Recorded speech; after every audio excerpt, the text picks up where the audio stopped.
Hi guys, Brian from oldcamreview.com. I'm here with another camera today. It's not such an oldie and not as old as certainly any of the other cameras I reviewed, but this is a newer, older camera.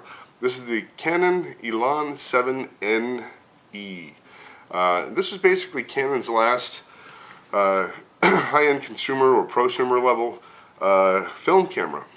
This camera was a technological tour de force, as they would say, when Canon came out with it. It was really came out sort of when digital was really starting to break into the market. It was a sort of the last hurrah, I think, for film cameras, or certainly Canon's film cameras. It had a lot of technological features. The media marine was great on it. Quick autofocus, and kind of the sort of the cool feature that this camera was famous for was eye control focus. So basically, wherever you look, the camera would focus on that point. And some people had mixed reviews with it. People with glasses had a little bit of trouble with it. I personally really like it. It works well for me. I haven't had any really problems with it. It does have to be calibrated. But once you calibrate it, it does work pretty well. I had this camera a number of years ago, and unfortunately I had sold it or traded it in for a digital camera at the time, but I always regretted getting rid of it. So I've just recently picked this one up. It just came with a kit lens. These cameras could be had very reasonably. I remember when I first bought mine, I paid in the neighborhood of, I think it was like $600 or $700 for it. And I picked this one up very cheaply, and it was in like new condition. I actually had the 7E. The 7NE was a little bit of an evolution in the camera. Mostly the changes that came with it were changes in the finish and some metering changes. But overall, it's pretty much identically the same. It's an identical camera between the 7E and the 7NE. This camera was available without the eye control also, but I figured if you're going to buy the camera, you might as well get it with all the bells and whistles, even considering how cheap the camera is right now, how much you can get it for. I'm seeing these in the neighborhood of $100, sometimes with a lens, sometimes without. This is a very cheap kit lens with it. Certainly no great glass here, but a nice thing about this camera is it does take the Canon autofocus lens, the EF lenses, but it won't take the lenses that have motion stabilization. So if you see those, I think it's the EFS lenses that it won't work with. Yeah, it won't work with those. So you're kind of out of luck with that. But you can get the newer, pretty much any good glass you can get for this camera. Certainly the image stabilization won't work, like I said. So the camera has, again, a lot of nice features. It's the eye control focus, which is great. It has different focus controls. It has one shot. I don't know if you can see it here. AI focus and servo. Those focus modes are pretty fast. This is for the eye control to leave it off, turn the eye control on, or you can calibrate it here. Canon really laid out everything on this camera very nicely. It is a nice setup. If you turn on the camera here, there's a backlight, and it's a blue backlight. I don't know if you can see that or not, but it really is kind of good looking. I do like that. There's tons of programmable features on this camera. You can go through everything. You can do bracketing. You can do, of course, exposure compensation. And that's all done through the menu system, and it's pretty easy to get around. This is not a real tough camera. There are some features in here which are more difficult to find, but you can certainly work your way through that. The one thing that this camera does not have is a spot focus. It has an evaluative smaller focus area, and it has like sort of a full focus setup here. But you're not going to find a real spot focus, which is kind of strange, but I'm not sure why they didn't do that. It does have a single frame, and then you can do a multiple, high speed. That sounds like to me about 3 frames per second or so. I don't know the specs on it in particular, but there is a hot shoe. You can use a TTL flash with it, and it does meter very nicely. The ergonomics on the camera are pretty much the same as most Canon cameras. Here you can make your adjustments for exposure compensation, or you can use the dial on the back. That's up to you. It has have a lot of pre-programmed functions on it. You can actually do depth of field bracketing on this, which is really nice.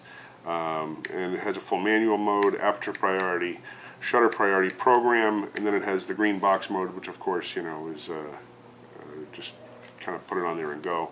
Portrait mode, scenic, macro, sports, and night shot. It is a DX camera, so you don't have to worry about setting any ISO settings, although you can go in and change that manually. It has a rewind button, so if you wanted to rewind the film mid-roll, you can do that.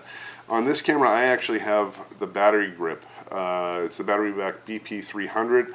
Again, the whole package, like I said, cost me around $100, but it really makes the camera nice to hold in the hand. I have it in completely green mode, so the flash is an auto pop-up. If you put it in a program mode or aperture priority, of course, that the flash won't come up. But it's a very quiet camera. It really is. It's not too noisy. It's very subtle. This is actually, like, if you want to get into film, want to play around with stuff, want to be able to have full manual control, get good glass, or have automation. It's up to you. This is a nice camera. You know, it's a film camera, so you know your pictures are as good as your film, and your pictures are as good as your glass, and your pictures are as good as your talent, well, especially the talent. But if you're looking for a camera, you want to get in cheap, you want to get all the technological features, or you want to go fully manual, this is a great camera to do it with. It's highly underrated as far as, you know, in the used market. You see a lot of older cameras, you know, which are durable, certainly, and you certainly have a nostalgic feel to them.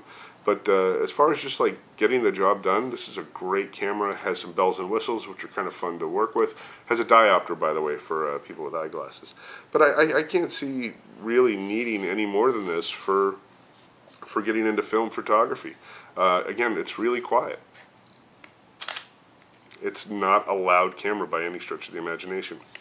You know, I would highly recommend this camera. I've taken some of my favorite pictures of all time with this camera. Some pictures I took years ago with my daughter. What a great camera. I really missed it. I'm glad I have it back. Again, you know, the pop-up flash, you can put it up manually if you want, or it'll, again, you put it into full auto mode, and it'll do whatever you need it to. Autofocus assist lamp, which is nice. There's a lot of stuff on the web as far as finding out the features of this. I would recommend looking further into it. Again, another one of these cameras, I highly recommend it. I think it's a great camera. Like I said, I got this one in like new condition, literally. Like I don't think it had ever been used. It was just pulled out of a bubble wrap bag, and it doesn't look like it had ever been touched. And it's really lovely. It's just a neat camera, and I can't imagine anybody would need any more, especially if you're just getting started in film photography. You have access to all that great Canon glass.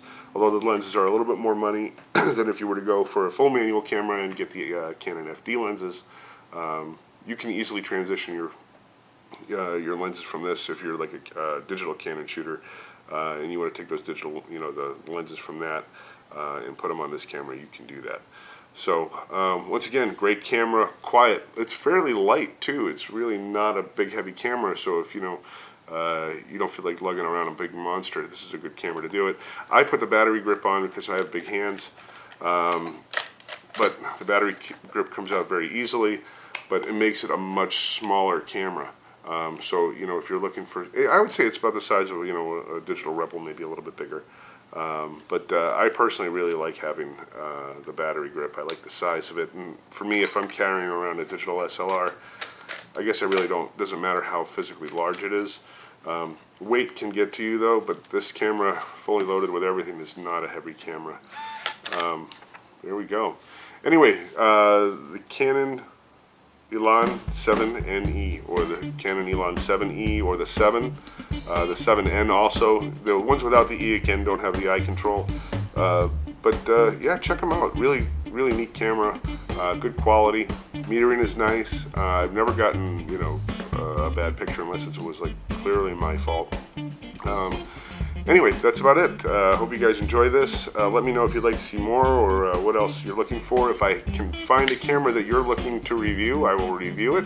If not, you're more than welcome to send me a camera. I promise I'll send them back if you want me to review it on here. So anyway, that's about it. Brian from oldcamreview.com, and